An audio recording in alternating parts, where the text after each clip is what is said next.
mengirimkan salam, semoga selalu tercurahkan kepada junjungan kita baginda Nabi besar Muhammad sallallahu alaihi wasallam. Bapak Ibu hadirin wal hadirat rahimakumullah, pada pekan yang lalu kita akhiri kajian tafsir kita pada surat Al-Baqarah ayat 48, Al-Baqarah ayat 48.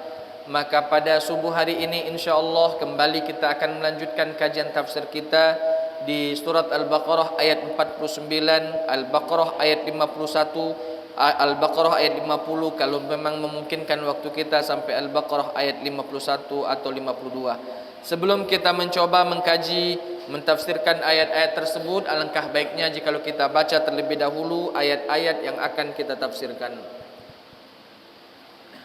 A'udzu billahi minasy syaithanir rajim. Bismillahirrahmanirrahim. وَإِذْ نَجَّيْنَاكُمْ مِنْ آلِ فِرْعَوْنَ يَسُومُونَكُمْ سُوءَ الْعَذَابِ يُذَبِّحُونَ أَبْنَاءَكُمْ وَيَسْتَحْيُونَ نِسَاءَكُمْ وَفِي ذَلِكُمْ بَلَاءٌ مِّن رَّبِّكُمْ عَظِيمٌ وَإِذْ فَرَقْنَا بِكُمُ الْبَحْرَ فَأَنْجَيْنَاكُمْ وَأَغْرَقْنَا آلَ فِرْعَوْنَ وَأَنْتُمْ تَنْظُرُونَ وَإِذْ وَاعَدْنَا مُوسَى 40 لَيْلَةً ثُمَّ اتَّخَذْتُمُ الْعِجْلَ مِنْ بَعْدِهِ وَأَنْتُمْ ظَالِمُونَ ثُمَّ عَفَوْنَا عَنْكُمْ مِنْ بَعْدِ ذَلِكَ لَعَلَّكُمْ تَشْكُرُونَ. Ma'asyiral hadirin, jamaah salat subuh Masjid At-Tahirin yang dimuliakan oleh Allah Subhanahu wa taala. Di pekan yang lalu kita telah menjelaskan tentang orang-orang yang khusyuk di dalam solat itu, mereka senantiasa yakin bahwa nanti mereka akan bertemu dengan Allah Subhanahu wa taala. Mereka akan ditanya, mereka akan mempertanggungjawabkan semua amalan yang mereka lakukan, besar kecilnya, zahir maupun batinnya, semuanya akan dilaporkan kepada Allah, dipertanggungjawabkan di hadapan Allah Subhanahu wa taala.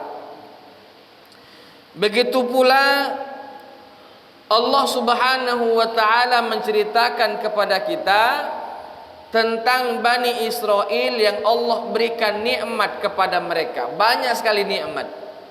Nikmat yang Allah berikan kepada mereka berupa banyaknya para nabi yang Allah utus kepada mereka. Lalu Allah Subhanahu wa taala menyelamatkan mereka dari kejaran Fir'aun. Mereka dibelahkan lautan agar supaya selamat menyeberang ke lautan ke tepi sebelahnya.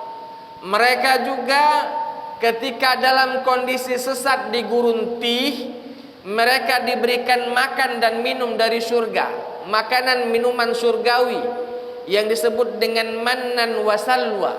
Dan masih banyak lagi nikmat-nikmat yang Allah berikan kepada mereka. Allah mengharapkan kepada mereka untuk mengingat kembali nikmat itu, mensyukuri kembali nikmat yang Allah anugerahkan tersebut. Karena sesungguhnya Allah Ta'ala telah mengutamakan orang-orang Bani Israel dibandingkan orang-orang yang lainnya. Keutamaan Bani Israel itu Allah berikan di masanya. Setelah datangnya Nabi Muhammad sallallahu alaihi wasallam, maka umat Nabi Muhammad menjadi umat terbaik yang ada di muka bumi. Dengan dalil kuntum khaira ummatin ukhrijat linnas. Orang Bani Israel memang terbaik manusia di zamannya, tapi terbaik pada seluruh zaman adalah umat Nabi Muhammad sallallahu alaihi wasallam, yaitu kita ini. Bapak Ibu hadirin wal hadirat rahimakumullah. Di pekan yang lalu juga kita telah sampaikan bahwa takutlah kamu ketika datang satu hari di mana hari tersebut tidak menerima balasan, tidak menerima tukaran. Artinya semua amalan yang kita kerjakan betul-betul akan ditimbang, betul-betul akan diberikan pahala, baik pahalanya maupun ketika buruk maka dosanya pun akan diberikan. Maka ketika itu Allah Ta'ala telah datangkan hari tersebut, maka tidak ada lagi pertolongan yang akan diberikan oleh Allah Subhanahu wa Ta'ala. Sudah dibahas di pekan yang lalu. Nah, pada subuh ini insya Allah kembali kita akan melanjutkan kajian tafsir kita di surat Al-Baqarah ayat 49. Allah Subhanahu wa Ta'ala berfirman, "Wa idz najjaynakum min ali fir'auna yasumunakum su'al 'adzab." Dan ingatlah wahai Bani Israel. Ini ayat ini masih tertuju kepada Bani Israel.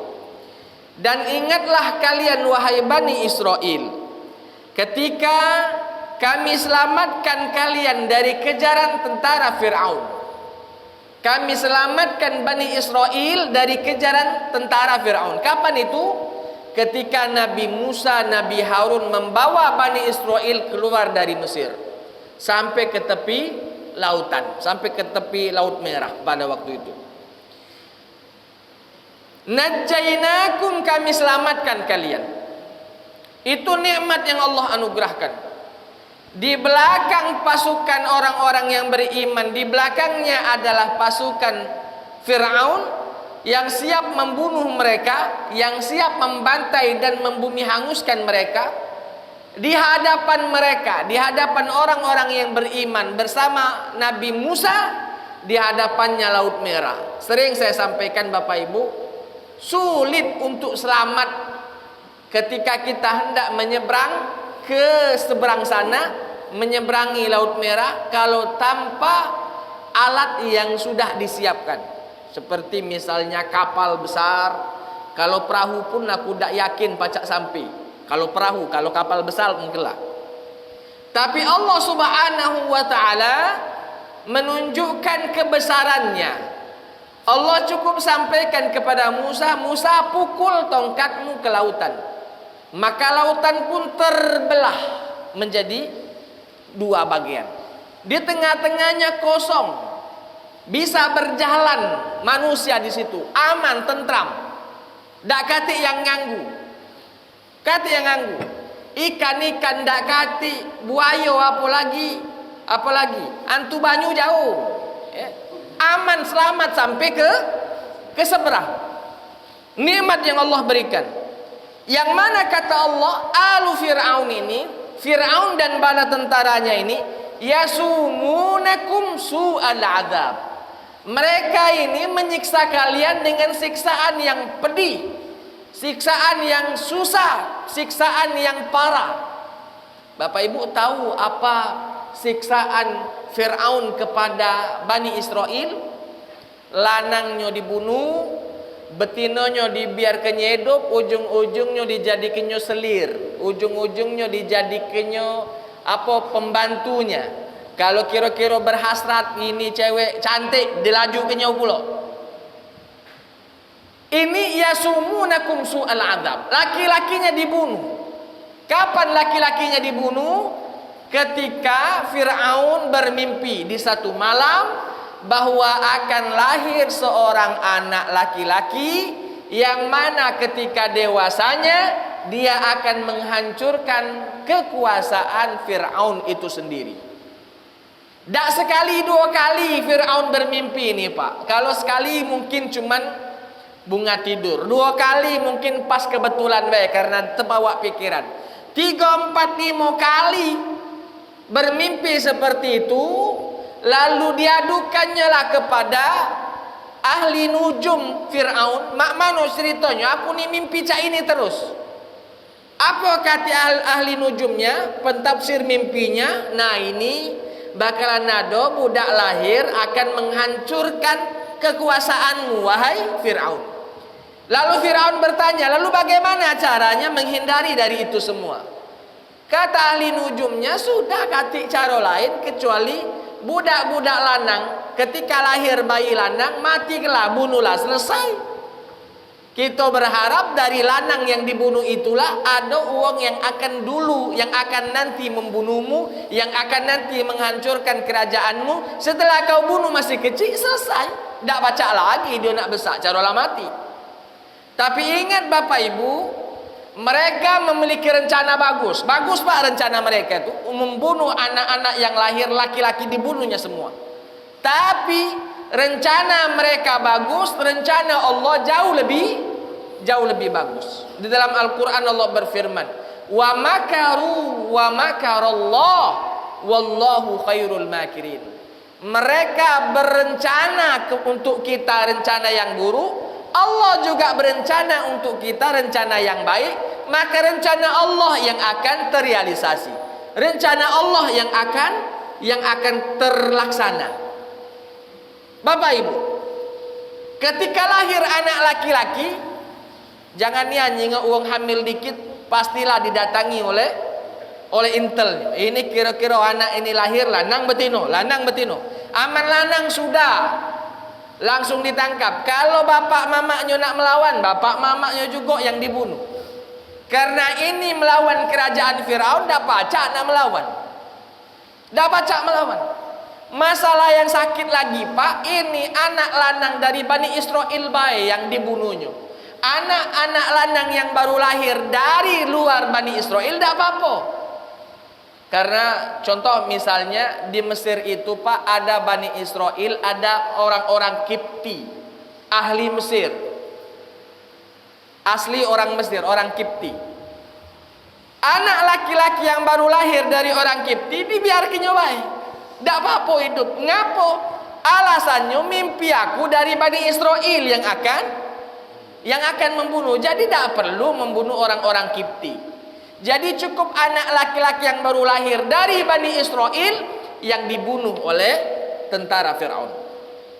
Itu lebih menyakitkan bagi orang-orang Bani Israel. Masuk itu pilih-pilih. Aman kamu nak bunuh anak lanang, bunuhlah galau setiap lahir. Ini anak Bani Israel yang dibunuhnya, anak Kipti tidak dibunuhnya. Bapak Ibu hadirin, mereka berbuat rencana, Allah pun memiliki rencana. Mereka berencana untuk membunuh anak laki-laki Bani Israel ketika lahir. Nah, ibunda Nabi Musa alaihissalam ketika setelah melahirkan tahu bahwa anak yang dilahirkan ini laki-laki. Ingat Pak, zaman dulu tak kati USG ya. Kati USG ya. Ini baru umur 4 bulan 5 bulan kandungan lah tahu ini lanang betino. Lah tahu. Ngapo USG pakam, bukan 2 dimensi, 4 dimensi mek ni hari. Tak tahu lah ada belum 5 dimensinya. Bapak Ibu, zaman dulu kati USG sehingga langsung tahu dia ini lanang betino. Ketika lahir baru dijingok, ini ada monasnya pada kati. Kalau ada monasnya berarti lanang. Dijingok oleh emaknya Nabi Musa alaihissalam. Nah, anak aku ni lanang. Mak mana ceritanya? Padahal perdalah keluar anak lanang dari Bani Israel ketika lahir selesai. Dibunuhlah itu. Tapi emaknya Nabi Musa alaihissalam memiliki trik. Karena Allah yang mengajarkan, mengilhamkan kepada ibunda Nabi Musa alaihissalam. Karena di depan ada ada penjaga, dikatakannya lah anak aku lahir betino. Sudah percayalah itu, lari wong. Anak aku lahir betino, padahal anak. Berpikir maknya tadi, nak cak mano be menyembunyikannya ini pasti ketahuan tulah. Karena beda bentuk fisik lanang, beda bentuk fisik betino. 10 tahun mungkin masih lah pacak disembunyikannya. Amalah sudah akil balik, lanang lain, betino lain. Lokat tambah parah siksa siksa Fir'aun itu sendiri. Maka Allah mengilhamkan kepada ibunya Nabi Musa untuk menghanyutkan ke sungai Nil pada waktu itu Musa alaihissalam. Hanyutkanlah, diyakinkan oleh Allah, hanyutkanlah kami yang menjaga Nabi Musa alaihissalam. Maka dihanyutkannya lah Pak. Ambeknya cak kita tu baskom atau apalah namanya yang tidak bocor, lalu diletakkanlah di situ kain-kain, lalu diletakkan Nabi Musa di atasnya, dihanyutkan. Kemana baik ini tidak apa-apa, dihanyutkan, Allah yang menjaganya. Nah, emak Nabi Musa, beliau ini cara seorang ibu lah, khawatir dengan anak bayinya ini. Budak tak baca apa-apa, nak makan tak baca, nak minum tak baca, mama anu dia baca hidup. Agak gigit buaya, ya. Agak ditangkap apa namanya hantu banyu, kan tanya ceritanya. Maka ibunya Nabi Musa memerintahkan kepada ayunya Nabi Musa. Nabi Musa punya ayu. Kau jingoi kemana arah adik kau ini? Jingoi, kau di pinggir jalan, di pinggir sungai, jingoi kemana hanyutnya ini? Tapi ingat jangan sampai ketahuan. Aman ketahuan kau memata-matainya, nah susah galau kita. Sudah Bu, hanyutlah anak tadi. Ketika hanyut, rupanya hanyutnya ke istana dayang-dayang Fir'aun. Dayang-dayang kan punya rumah, punya tempat, punya base camp. Mandi mereka di pinggir sungai. Nah, mandi sungai, di pinggir sungai. Jingga ada yang lewat. Nah, apa lewat? Lain kalau kuning-kuning lewat lain Pak. Kuning-kuning lewat hati-hati, usir. Ini baskom lewat, apa isinya? Dingoknya diambilnya. Nah, ada budak. Mana budak ini lucu, belaga nyingoknya, comel jong Malaysia tu comel nyingoknya. Ayo kita ambil.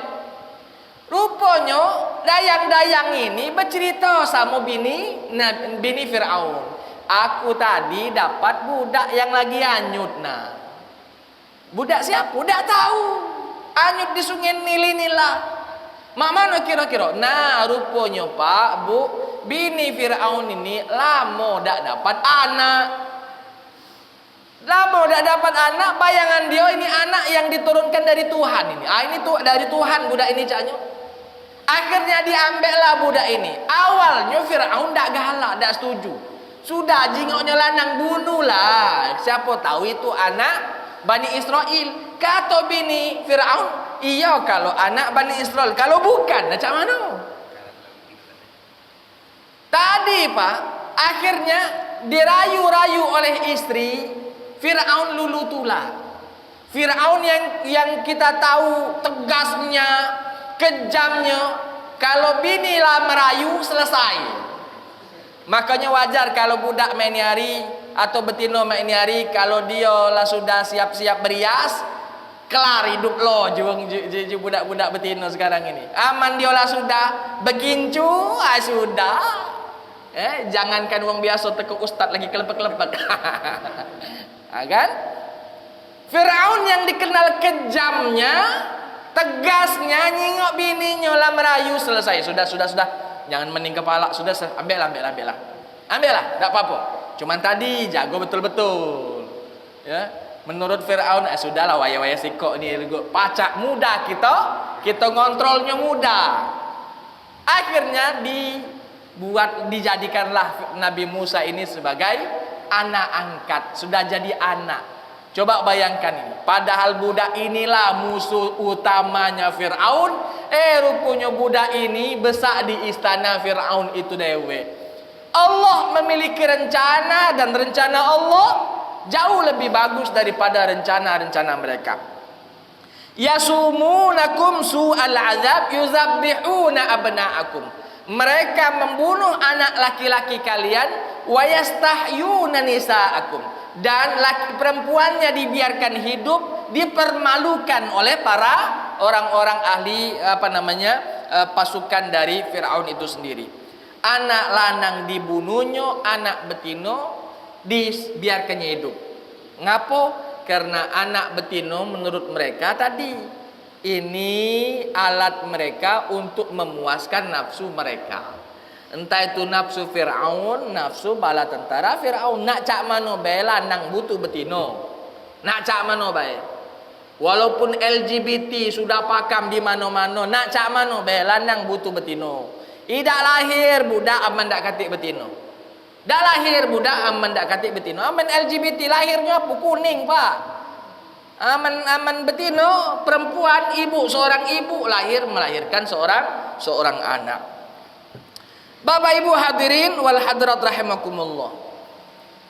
Kita tarik tafsiran untuk Bani Israel untuk kehidupan kita hari ini, Bapak Ibu. Kita tafsirkan untuk tafsiran al-waqi', tafsiran sekarang ini.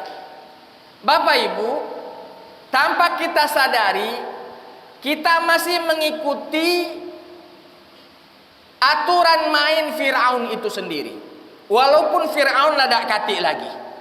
Walaupun kita hidup bukan di tanah Mesir, tapi di tanah Nusantara, di bumi Sriwijaya.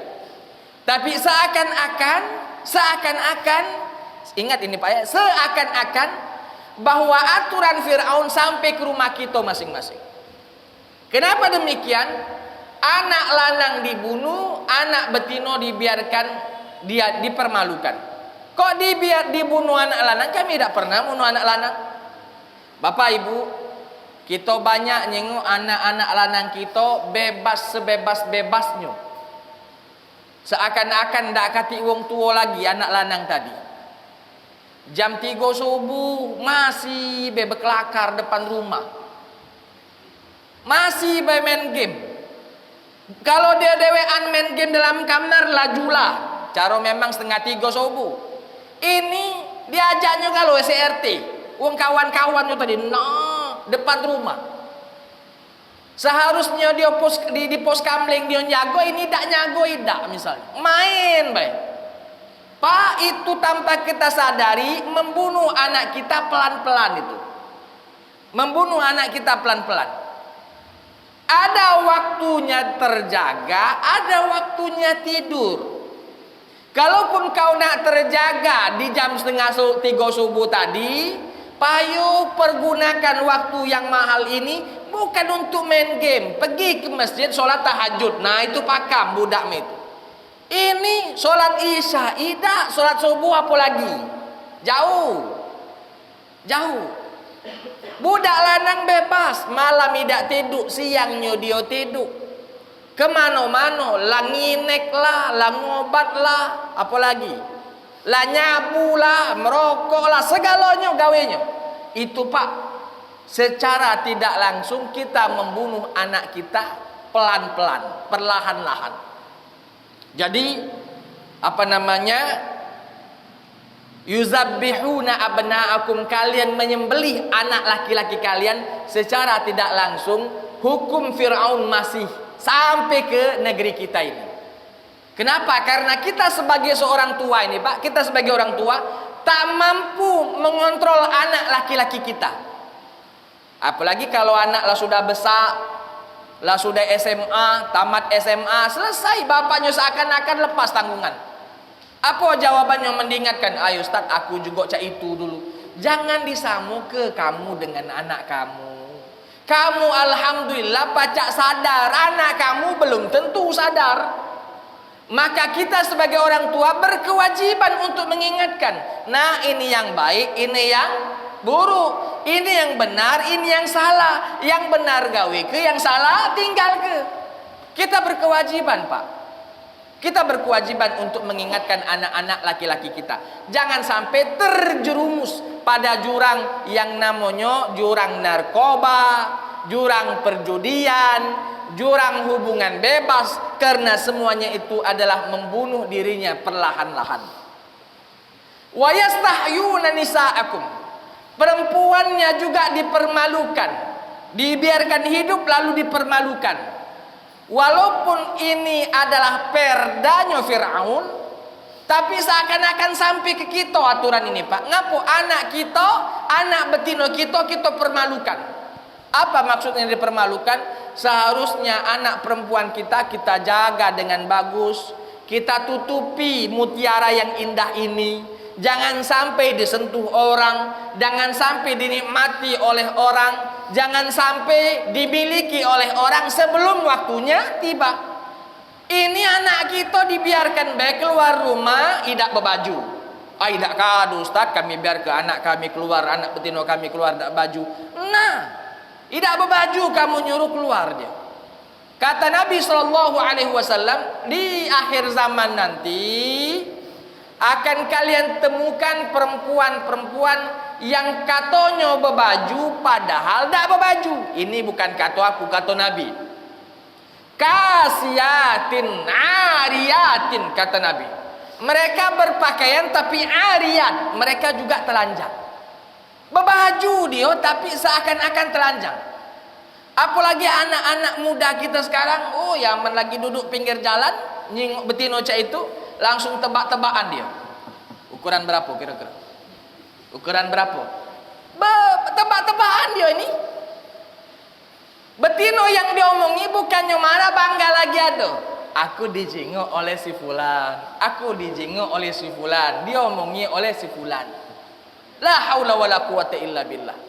Seharusnya anak perempuan kita dijaga dengan baik, dididik dengan baik, ditutupi auratnya, kecuali kepada suaminya nanti, kecuali kepada bapak dan adik kakaknya, kandungnya. Okelah, boleh dilihat rambutnya, boleh dilihat betisnya, ya.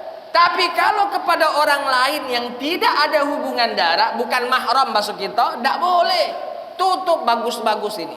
Tutup bagus-bagus. Makanya wajar di dalam sebuah hadis Nabi Rasul mengatakan, apabila seorang bapak diberikan 3 orang anak perempuan. Apabila seorang bapak diberikan 3 orang anak perempuan. Artinya anak betinyo 3. Walaupun misalnya anak dia 7, tapi 3 betinonyo, ya. 3 anak perempuan, dia didik bagus-bagus anaknya tadi.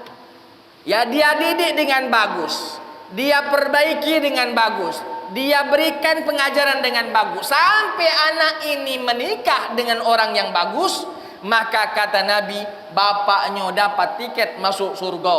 Artinya orang tuanya, suami istri, bapak emaknya dapat tiket masuk surga. Ngapola sudah mendidik 3 anak perempuannya dengan bagus, mendidik dengan didikan Islami, sampai waktunya menikah dia dinikahkan dengan laki-laki yang baik, laki-laki yang soleh. Dapat tiket masuk surga, Pak. Artinya berat ini. Nah, kita sekarang mari kita lihat keluarga kita. Mari kita lihat anak dan istri dan anak-anak kita. Mohon maaf, ya. Anak dan istri dan anak-anak kita, bukan istri-istri, ya. Istri dan anak-anak kita. Kita lihat bagaimana kondisi. Jangan-jangan memang masih ada nian nuansa-nuansa Fir'aun sampai ke kita. Ngapo? Yuzabbihuna abna'akum wa yastahyuna nisa'akum. Dibunuh anak laki-lakinya, dipermalukan anak perempuannya. Kalau mak itu sadar kita payu, kita sadar, kita benahi anak lanang kita bagusi, anak betina juga kita didiki, supaya betul-betul anak kita menjadi anak yang soleh dan solehah. Yuzabbihuna abnaakum wa yastahyuna nisaakum wa fi dzalikum bala'un min rabbikum 'azim. Kata Allah kepada Bani Israel yang diuji oleh Allah, anak laki-lakinya dibunuh, anak perempuannya dibiarkan hidup dan dipermalukan anak perempuan tadi. Kata Allah, itu semua bala'um min rabbikum azim. Itu ujian yang Allah ujikan kepada kalian, dan ujian ini ujian besar. Nah, berarti Pak, kita punya anak lanang, punya anak betina, walaupun kita bukan Bani Israel, ini ujian besar, Pak. Ujian besar. Ngapa aku bilang ujian besar? Anak kita ini pacak mawa kita ke surga, sekaligus pacak nyulak ke kita ke jurang neraka. Anak kita nih, Pak. Jangan bilang, Ustadz, alhamdulillah aku sholat subuh lah di masjid. Alhamdulillah. Sholat zuhur aku juga di masjid. Solat asar juga di masjid. Maghrib dengan isya aku juga di masjid. Alhamdulillah solat akulah di masjid terus. Tapi lupa sama anaknya. Anaknya tidak dididiknya. Anak perempuannya dibiarkan keluar dengan berpakaian yang semi telanjang tadi. Mohon maaf, nanti di akhirat setelah kita ditimbang oleh Allah, amalnya lebih banyak daripada keburukannya. Sudah kau masuk surga baik. Dia omong punya sama bapak emaknya. Kata anaknya tadi, aku cak mano Tuhan, kau ngapo? Aku anaknya sufulan, tapi aku ini divonis neraka. Ngapo kau divonis neraka? Bapak emak kau masuk surga. Seharusnya kamu berkumpul di surga. Apa kata anak lanang kita, anak betina kita? Dulu Pak, dulu ya Tuhan, kami ini, bapak kami, mak kami ini, dia sibuk dengan gawian dia dewe. Ke masjid baik dak ngajak kami. Dia paham baik dak ngunjuk pemahaman sama kami. Dia terti dak galak ngunjuk pengajaran kepada kami. Jadi bagus baik mak bapak kami sengsara mak ini. Dak terti nak mak mano sembayang, dak terti mak mano mohon maaf teko mandi wajib lagi dak terti. Itu banyak itu Pak. Awaklah menikah 10 tahun mandi wajib dak terti. Mohon maaf ini rada-rada cak manu aku bilang ini. Jadi mak mano sembayang dosa selama ini. Nah dak tahu. Aman masih berhadas besar. Ustaz, kita tahu kan kalau ndak terti dimaafkan. Iya, dimaafkan kalau ndak terti. Lah sudah dia njuk tahu masih baca cadak tahu. Nah yang cak ini kurang ajar, Pak. Tidak belajar dia. Tapi kalau dia dulu ndak tahu, sudah Allah maafkan. Rufi'al qalam. Allah angkat pena. Salah satunya kalau dia bodoh, dia ndak terti sampai dia paham. Inilah sudah terti tapi ndak galak belajar lebih dalam lagi. Dak galak belajar lebih tekun lagi yang cak ini berdosa. Ya, cak ini berdosa. Bapak Ibu hadirin wal hadirat rahimakumullah, fi dzalikum bala'un min rabbikum adzim. Jadi anak-anak kita tadi bisa narik kita ke dalam surga, bisa juga narik kita nyulak ke kita ke jurang api neraka. Anak kita soleh, anak kita hafal Quran, anak kita ngamalkan Al-Quran. Dia punya duit, dia berbagi. Dia ahli solat, ahli puasa, haji sudah, tutup aurat. Oh ya anak cak ini anak soleh soleha. Agak dia masuk surga, jengoknya nama no bapak kami, mana mak kami. Bapak kamu masuk dulu ke neraka barang seminggu lah kurang lebih. Apa kata anak tadi? Ya Allah, kami minta sama engkau ya Allah, tak katik lagi penolong lain kecuali engkau. Tariklah bapak aku, keluarkanlah bapak mama aku dari neraka tadi. Bawalah ke sini, kami tak tahan. Walaupun hidup di surga lemah, dak katik bapak, katik mama, dak baca kami. Akhirnya karena anak yang soleh-soleha memohon kepada Allah, sudah kata Allah, Malik, coba. Tarik, cari nama si Fulan bin Fulan, cari nama Fulanah binti Fulan. Ngapo dia ini punya anak soleh soleha, dia minta sama aku supaya anaknya, supaya emak bapaknya dikeluarkan dari neraka, dimasukkan ke surga bersama mereka. Kan pacak narik kita ke surga. Ingat kalau gawian kita juga bagus Pak, kurang dikit. Kan sudah saya sampaikan ini. Kalau naik kelas nilainya 6,0, nilai akhir kita 5,8, berarti kurang 0,2. Aman cak ini sudah pacak ditolong. Tapi kalau nak masuk surga nilai 6,0, nilai kita cuma 1,2, ai banyak kurangnya. 4,8 kurangnya. Banyaklah kurang dibandingkan amalan yang kita punya. Nah yang cak ini nak pakam nian Pak narik kita baru tertarik. Aman cuman anak biasa-biasa baik, dak ketetarik, dak tahu nak nariknya ini. Berat ini. Maka selain anak kita bagus, disuruh ngapal Quran, disuruh ngaji, suruh ini, suruh itu, kita sebagai orang tua juga harus memperbanyak amal soleh. Kalaupun kurang-kurang dikit, nah anak-anak kita, cucung-cucung kita yang pacak nolong. Tapi kalau kurang banyak, mohon maaf, dak tertarik, ya dak tahu, dak tangkat oleh kita sebagai anak. Begitu pula seorang anak bisa nyulak ke kita masuk neraka. Na'udzubillah. Kita lah nak masuk surga, kata anak kita, tunggu dulu Tuhan. Mak bapak aku cak ini dak ngajar kaku, cak ini dak ngajar aku cak ini. Kata Tuhan, ada nian apa kau cak itu fulana ada nian kau biarkan anak kau ini. Ada nian. Karena kita dak pacak mudi pak, dak pacak bohong. Ada nian. Kata Tuhan, sudah kau age masuk surganya, kau ke neraka lah dulu, kawanilah dulu anak kamu ini, lah sudah bebas age, baru kau melok bebas. Nah, ini susah kita. Makanya yuzabbihuna abna'akum wa yastahyuna nisa'akum wa fi dzalikum bala'un min rabbikum 'adzim. Kesemua itu anak-anak kita tadi adalah ujian yang Allah ujikan kepada kita. Mampu kita melewati dengan bagus, selamat kita, maka surga menanti. Tapi kalau ujian itu tak mampu kita lewati dengan baik, kita terjatuh di jurang api neraka, na'udzubillah summa na'udzubillah. Itu tafsiran ayat 49 di dalam surat Al-Baqarah. Lalu di ayat 50 surat Al-Baqarah, Allah Subhanahu wa taala berfirman, wa iz faraqna bikumul bahra, dan ingatlah wahai kalian Bani Israel, ketika faraqna bikumul bahra, kami belah lautan. Fa'anjainakum, kami selamatkan kalian. Wa aghraqna ala fir'aun, kami tenggelamkan pasukan Fir'aun.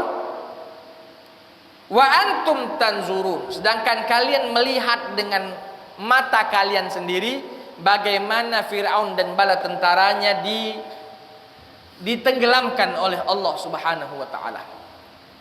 Bapak Ibu, ayat 50 ini kembali Allah mengingatkan kepada Bani Israel tentang nikmat yang Allah berikan.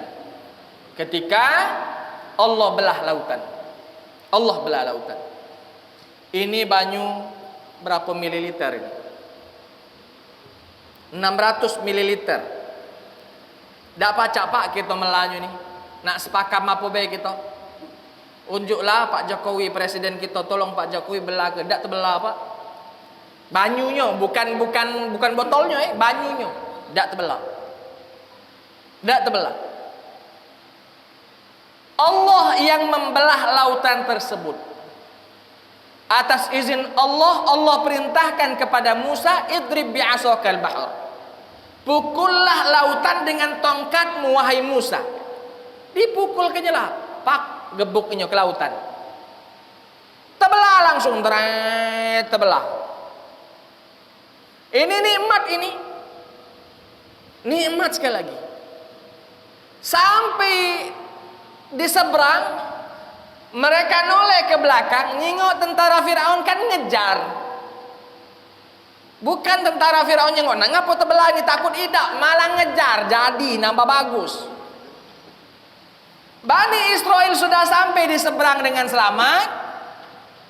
Tentara Fir'aun lagi pas di tengah-tengah. Allah balik ke lagi banyu tadi. Tadinya terbelah dinding-dinding besar ini disatukan lagi oleh Allah Ta'ala. Alangkah kagetnya Fir'aun. Alangkah kagetnya pasukan Fir'aun. Mereka tenggelam. Walaupun ini adalah raja Fir'aun, tak keselamat pak. Karena Fir'aun bukan atlet renang internasional. Teko atlet renang internasional pun belum tentu paca hidup, paca selamat. Apalagi Fir'aun yang bukan atlet renang. Di kepalanya emas, di badannya emas, di tangannya emas. Itu berat galau pak. Bukannya setengah suku, tidak. Itu tuh lah kiloan di badan ini. Lah kiloan di badan ini. Apa kira-kira tak tenggelam? Tenggelam tuh lah pak, tenggelam. Nah Bapak Ibu, dalam sebuah hadis Nabi diceritakan bahwa ketika Fir'aun ini tahu dia tenggelam, nak mati kata kita, bahasa kita, mati kita ini kata Fir'aun. Maka Fir'aun ini nak Islam dia sebenarnya. Nak taubat dia. Nak taubat dia. Dia nak nyebut ke amantu bi rabbi Musa wa Harun. Aku beriman kepada Tuhannya Musa, Tuhannya Harun. Malaikat Jibril alaihi salam dijingoknya Fir'aun ini rada ada gelagat-gelagat nak tobat ini. Datang Malaikat Jibril lalu mengambil tanah di dasar tanah itu, digumpalkannya ketika nak ngomong aman tu bi Rabbi Musa wa Harun, dimasukkannya tanah tadi ke mulut Fir'aun. Ini jelas Pak, hadis sahih ini. Sahih hadisnya, betul ini. Bukan Israiliyat, ini hadis. Dimasukkannya tanah ke mulut Fir'aun tadi. Di mulut Fir'aun tadi. Tak pacak ngomong apa-apa. Tenggelamlah Fir'aun. Tanpa berislam. Ustaz, ini bukannya zolim sama Fir'aun. Tidak zolim Pak. Ngapo? Lah sudah sampai ke tenggorokan nyawa tadi. Allah dewek ngomong, bertaubatlah kamu sebelum nyawa sampai ke tenggorokan. Amalah sudah sampai ke tenggorokan, walaupun kau masih hidup lah sampai tenggorokan, mati itulah sudah tidak diterima lagi taubat kita. Nah pada waktu itu sudah di tenggorokan nyawa Fir'aun tadi. Pak, cara wong tenggelam lah Pak, taulah dewek. Cara wong tenggelam. Walaupun dia nak ngomong, tidak kepacak ngomong, mulut ini banyu kalau. Asin pula banyunya, bukannya banyu cak kita ini banyu kopi susu manis. Ini asin banyunya Pak. Susah nak ngomong. Nah ini bentuk bahasa kita bentuk marahnya Malaikat Jibril alaihi salam kepada Fir'aun.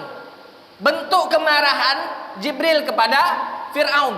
Tak percaya tak Pak, bukan sikok Nabi yang datang, dua Nabi sekaligus.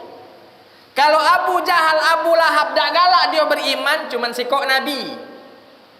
Cuman Nabi Muhammad sallallahu alaihi wasallam. Ini dua nabi Firaun ini, Nabi Musa, Nabi Harun. Sikok lagi Nabi Khidir, tiga. Nah, dak galak beriman. Kira-kira apa dak marah malaikat-malaikat tersebut? Datang Jibril, diambilnya tanah di dasar lautan tadi, dimasukkannya ke mulut Fir'aun. Selesai, tak pacak lagi ngomong kau. Nah Pak, hati-hati, jangan-jangan kita cak itu juga. Na'udzubillah summa na'udzubillah. Oh di dunia dak sudah-sudah ngomongi tentang Islam. Lemak kalau ngomong yang bagus. Ini mencemooh Islam. Awak kaum Islam. Nyengok Pak KTP-nya, nyengok Bu KTP-nya. Bapak, Ibu Islam, ngapa ngomong? Memang Islam sekarang ini tidak sama lagi dengan Islam zaman Nabi. Tidak cocok lagi Al-Quran. Nah, yang ini hati-hati Pak, jangan-jangan lagi pas nak mati, anaknya lah berkeliling, Pak, ucapkan asyhadu alla ilaha illallah. Tak pacak ngapu-ngapu. Ngapu? Secara tidak langsung, mulut kita lah dimasuk ke tanah dari dasar Sungai Musi. Nah, masuk ke mulut. Anak kita tak jingok Pak. Tak jingok dah anak kita. Kejinguan mulut kita menganga baik. Tak tahu kalau dalam situlah sudah ada tanah. Kalau selama ni hobi bernyanyi, jangan-jangan ada mic masuk dalam situ. Tak pacak ngomong lagi dia. Na'udzubillah summa na'udzubillah. Makanya Bapak Ibu, kata Allah, wa aghraqna ala fir'auna wa antum tanzurun. Ketika kami tenggelamkan pasukan Fir'aun tadi, kamu jingok dewek mak mano pasukan Fir'aun menggelegar, mati tenggelam. Itu nikmat yang Allah berikan kepada kita. Sama cak ini Pak, kalau kita punya musuh, kita lagi perang dengan musuh kita tadi, perang kita jingok lawan kita tadi menggelegar mati tanpa kita apa-apa, kita jingok biar mati dia. Nah, tidak disenggol, tidak mati dia. Senang tak kira-kira Pak? Senang kita. Kita mununya kita senang, kita tidak mununya tapi mati depan kita, senang kita. Makanya banyak syukurlah dia lah mati. Kan banyak orang kadang nyukur itu. Syukurlah dia mati. Hati-hati, saya sampaikan kepada adik-adik yang masih muda, yang punya motor, knalpotnya diracing kadang mohon maaf, alangkah ngebutnya. Uang sholat pinggir jalan masjid kita bang. Dia tahu ada masjid, semakin tahu dia semakin kocok-kocoknya knalpot tadi mang. Woi, hati-hati. Aku takut ada jamaah yang ngomongnya tidak pacak di rem. Anak siapa itu? Moga mati. Hati-hati. Kita tidak tahu mulut siapa yang becak mulut sepahit lidah nih. Kita kan Palembang kan ada toko kita sepahit lidah. Omongannya hati-hati, mujarab. Hati-hati omongannya mujarab. Kita tidak tahu ini omongan siapa yang mujarab. Bohong, ngebut dia. Apa kata bapak atau ibu tadi? Anak siapa itu? Woy? Bukannya pergi ke masjid sembahyang, malah nganggung sembahyang. Kaget kalau mati. Tahu-tahu hilang suara motor situ. Kemana Pak Aman hilang suara motor? Lah masuk got. Ada bawa mobil, ada nian apa namanya? Sadis nian Pak Aman bawa mobil tuh. Lah dijak mobil palanya pecah tuh sadis nian. Ngeri aku apa namanya nyeri tokonya. Ngomong sampai situ hilang suaranya. Kalau lah sampai. Iya lah sampai di neraka dia. Nyingok tahu-tahu berkerumun nang situ. Ngapo? Masuk got. Kepalanya tantuk got, selesai. Tidak usah nak ditinjak oleh ban mobil jauh gini ceritanya. Hati-hati Pak kita nih, ya. Apalagi orang yang terzolimi itu mustajab doanya. Kata Nabi, orang yang dizolimi itu laisa bainahu wa bainallahi hijab. Tidak ada halangan, tidak ada hijab, tidak ada pembatas antara dirinya dengan Allah. Doanya mustajab. Makanya kita jualan juga, mohon maaf para pedagang, jualan yang jujur-jujur. Saya khawatir pas kita lagi jualan tidak jujur, yang beli ini si pahit lidah. Yang belanja ke kita ini si pahit lidah. Doanya mustajab. Dia beli sekilo, dunyuknya 8 mato. Kebetulan di rumahnya ada dacing. Perasaan tidak sampai sekilo ini. Ditimbangnya nih di rumah, timbangnya. Oh, yang itu 8 mato cuman dunyuknya dari sekilo. Uang ini sepahit lidah, omongannya tidak pacak dikontrol. Tidak ke kayo dunia akhirat. Diaminkan oleh malaikat, diijabah oleh Allah. Dari jam 4 subuh kamu duduk sampai jam 4 sore di situ kamu duduk, tidak dapat pelanggan. Kalaupun dapat pelanggan, habis, tidak tahu kemana duit ini. Hati-hati. Kenapa? Karena banyak kita tidak tahu Pak siapa saja si pahit lidah ini. Siapa saja yang doanya mustajab ini. Maka ketika Anda berdagang, daganglah dengan bagus. Contoh baginda Nabi. Baginda Nabi juga dulu adalah seorang pedagang. Nabi Pak bedagangnya pakam. Cobalah bapak-bapak ibu-ibu agak di luar sana yang berdagang, contoh mak mano dagangan Nabi. Nabi misalnya beli sesuatu harganya 10.000. Misal harga 10.000. Beliau berdagang, ketika ditanya ini berapa? Kata Nabi, aku beli ini modalnya 10.000. Kau nak unjuk aku untung berapa lah jula. Yang jelas aku untung, tak kado nak rugi. Kalau nak rugi tak usah berdagang. Aku belinya ni 10.000 Pak. Kalau bapak nak unjuk aku untung berapa? Tinggal ngomong sama itu. Mak mano aman aku unjuk untung kamu 2.000. Sudah, bismillah, yang penting berkah. Doakan aku Bu, doakan aku Pak, yang penting berkah. Sudah, kita jual 12.000. Untung 2.000. Kalau kita bilang ini modal aku 10.000, bapak nak unjuk aku berapa? Aku nak ngunjuk bapak 500 mohon maaf Pak, 500 aku belum ngunjuk. Carilah tempat yang lain. Kan lebih lemak mah itu. Siapa kalau bayar datang sini, uang jualan, dia kayo, bahasa kita Allah menggerakkan hatinya, padahal tidak biasa-biasa dia ke pasar cak kita nih. Biasanya ke PS, biasanya ke PTC belanja. Ini tidak biasa-biasanya dia belanja ke pasar tradisional. Jingoknya berapa Pak harga ini? Ini aku belinya Pak sekilonya 10.000. Tinggal bapak nak ngunjuk aku untung berapa? Langsung tersentuh hati bapak tadi yang kayo. Masih ada rupanya zaman sekarang yang jujur Masih ada. Berpikir bapak ini, Aku ada perusahaan, ada PT situ lagi kurang karyawan, gajinya besar. Langsung omongnya, kau galak tak berhenti begawi, berhenti jualan? Ngapo pak? Kau melok aku, gajinya sekian sekian sekian. Kan rezeki di tangan Allah. Jujur baik itu. Kalau jujur, yakinlah pak, rezeki tidak akan tertukar. Rezeki itu pasti datang. Yakin dengan cara dengan kita menjemput rezeki kita dengan cara yang halal. Jangan menjemput rezeki kita dengan cara yang haram. Wa antum tanzurun, kamu melihat bagaimana Fir'aun dan bala tentaranya ditenggelamkan oleh Allah. Ini nikmat yang Allah anugerahkan kepada Bani Israel. Wa iz wa'adna Musa 40 laila. Kata Allah Ta'ala, ketika kami janjikan kepada Musa 40 malam untuk mengambil kitab sucinya.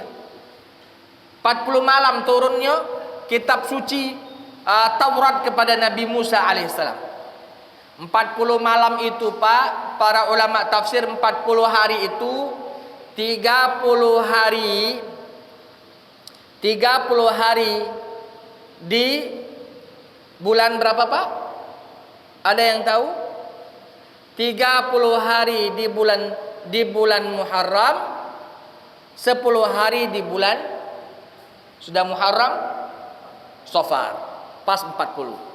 Ada juga yang mengatakan 40 hari sini adalah 10 hari di bulan Zulqa'dah, 10 harinya di bulan Zulhijjah. Makanya hari ke-10 bulan Zulhijjah kita lebaran Idul Adha.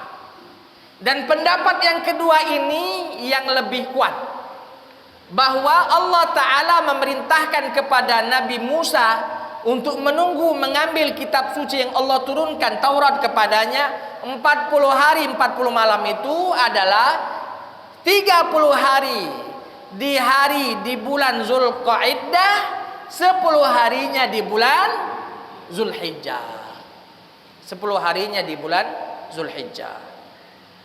Ada juga pendapat ketiga, sebulan 30 hari di bulan Zulhijjah, 10 harinya di bulan Muharram. Kan setelah Zulhijjah bulan 12 bulan Muharram. Ada tiga riwayat ini tentang kapan 40 hari 40 malam yang disebutkan tadi. Bapak Ibu hadirin wal hadirat rahimakumullah. Wa iz wa'adna Musa 40 lailatan summa takhaztumul ijla min ba'di. Ketika Nabi Musa pamit kepada para umatnya untuk mengambil kitab suci, Nabi Musa balik lagi setelah 40 hari tadi. Lalu Nabi Musa melihat bagaimana kaum Samiri, umat Nabi Musa tadinya beriman, mulai kembali kepada kekafiran. Mereka menyembah kepada patung anak sapi. Summat takhastumul ijla min ba'dihi. Kamu jadikan ijl itu anak sapi setelah sepeninggalan Nabi Musa mengambil kitab sucinya. Wa antum zalimun, kata Allah. Sedangkan kalian menzalimi diri kalian sendiri, menzalimi Allah. Sudah dapat hidayah, kamu malah berlari dari hidayah. Nah kita ini Pak, kita tarik lagi tafsiran ini untuk kehidupan kita sehari-hari. Pak, kita sudah mendapatkan hidayah, alhamdulillah. Hidayah kita Islam. Dan mohonlah kepada Allah agar supaya hidayah Islam itu tidak ditarik dari kita sampai kita mati. Mudah-mudahan kita mati dalam kondisi Islam. Wala tamutunna illa wa antum muslimun. Kalau kira-kira Islam kita lah kuat, alhamdulillah. Kalau Islam kita masih lemah, hati-hati. Masih rawan, masih rentan untuk keluar. Karena Islam itu Pak, beriman itu ada namanya tasdikun bil qalbi. Kita benarkan dengan hati, lalu kita sebutkan di dalam ucapan, lalu kita amalkan di dalam keseharian. Itu iman. Banyak uang sekarang Pak, imannya baru di lisan, imannya baru di mulut, tidak keluar dari hati. Dia ngomong asyhadu alla ilaha illallah. Lemak Pak kalau pasai. Ini banyak yang asyhadu. Apalagi yang nak ijab kabul itu Pak, kita jengoknya itu kadang kita jadi wong tua malu. Oi nak, kau waya-waya syahadat lagi nak 3-4 kali diulang ke dibembeng baru nyampe. Yang bujang-bujang ini, tolong hafal gelar. Jangan sampai pas lagi ijab kabul tak ashadu. Dak sudah. Oi malu. Aku terus terang Pak, lebih lemak kita ngulang akad nikah ijab kabul. Saya terima fulana binti fulan dengan mas kawinan tersebut. Tak sah, ulang. 3 kali ngulang tak apa-apa. Dibandingkan ngulang syahadat. Oh, tak sudah. Asyhadu. Tidak nyambung ini. Tak apa-apa, syahadat sekali baik nyambung selesai. Walaupun misalnya ijab kabul nak 3 kali. Karena ada ngomong, dah ngapolah. Malu aku. Ngapo ijab kabul ngapo nak 3 kali baru nyampe. Oi, harus lebih malu kalau syahadat tidak nyampe sekali sebut. Bapak Ibu hadirin wal hadirat rahimakumullah. Nah, Bapak Ibu, mereka kalau iman masih di mulut ini belum sampai ke hati, iman yang cak inilah Pak, kalau disenggol dengan mie 3 kerdus langsung kelepek-kelepek. Jangan nih ada mie 3 kerdus langsung kelepek-kelepek dia. Ngapa? Karena imannya masih di mulut. Tapi kalau imannya sudah di hati, walaupun mobil Innova di depan ini Innova baru, galak dah kau. Tinggalkan agama Ida. Ini Fortuner, tinggalkan agama Ida. Ini LC. Tinggalkan Fortuner Ida. Apa baik kau unjuk Ida? Ngapa? Karena Allah siapkan bagi orang yang beriman jauh lebih baik daripada dunia dan seisinya. Itu kalau iman lah pakam. Tapi kalau iman baru di mulut baik, baru mie 3 dos, beras paten 20 kilo, selesai kelepek-kelepek dia. Jangan lupa coblos aku lah tahu wong itu aman dia jadi nak korupsi masih dicoblos. Hati-hati, kita tanggung jawab di hadapan Allah Ta'ala. Jadilah jam 6 sudah, belum sesi tanya jawab. Bismillah, siapa yang nak bertanya diatur Bapak Ibu? Sambil dimakan, sambil diminum. Bismillahirrahmanirrahim.